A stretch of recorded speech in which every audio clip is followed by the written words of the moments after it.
Welcome to AD Dictation. Subscribe the channel and hit the bell icon for latest update. On this pandemic situation, stay home, stay safe and keep practice. Sir, several questions raised regarding the Defense Ministry and the External Affairs and Irrigation Ministries have been clarified by my colleagues from those ministries. My task therefore has been simplified to that extent.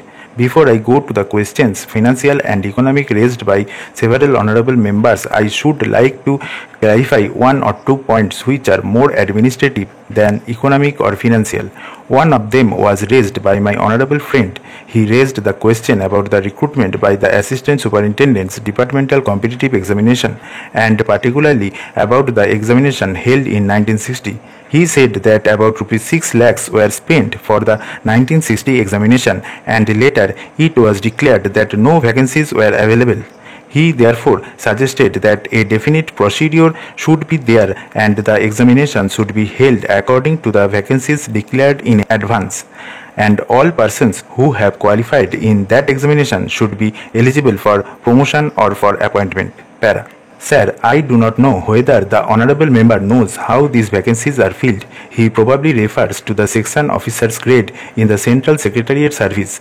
This is filled 50% by direct recruitment and 25% by departmental competitive examination open to the assistants, that is the next lower grade, and the rest 25% by promotion by the assistants on the basis of seniority subject to fitness.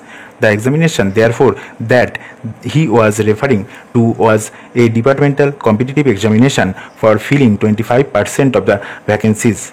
It takes about 1 year for the Union Public Service Commission to declare the results of the examination from the time they take up the question of the examination. It is not therefore possible to declare the number of vacancies to be filled in from the very beginning.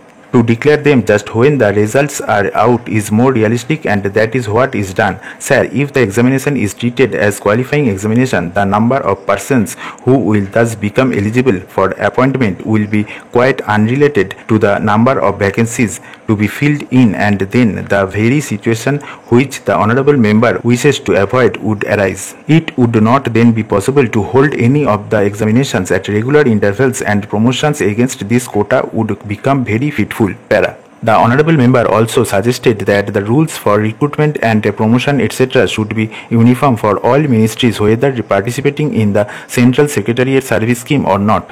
It must be, and this is so, except for the Ministry of External Affairs and the Railways. These have different rules, but these rules are very much similar and there is not much difference. But because these persons are recruited for different purposes and by different agencies, they are separate.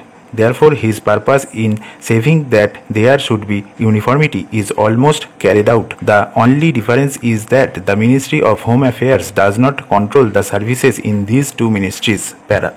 Then, sir, questions were raised about backward areas and the backward states, and also about the city of Calcutta. If the budget is properly scrutinized, it would be found that assistance is provided for the states, particularly the backward states, and the Finance Commission, which assesses the overall requirements of the states, takes this into consideration and makes its recommendations, which are carried out every time the Finance Commission's recommendations are received, and they are received periodically according to the Constitution. Sir, I would like to give the total amount paid to the states on this account. Para. The main objective of planning is to create conditions in which living standards are raised in a sufficiently reasonable level and all citizens are given full and equal opportunity for growth and service. The plans seek to provide a balanced emphasis on increase in production and employment. The development plans are thus accepted as the means for ensuring equitable development in the field of social services. There is no reason to suppose that the needs of the less fortunate or prosperous states are being neglected. But it would not be proper to expect that all these differences could be wiped out now immediately.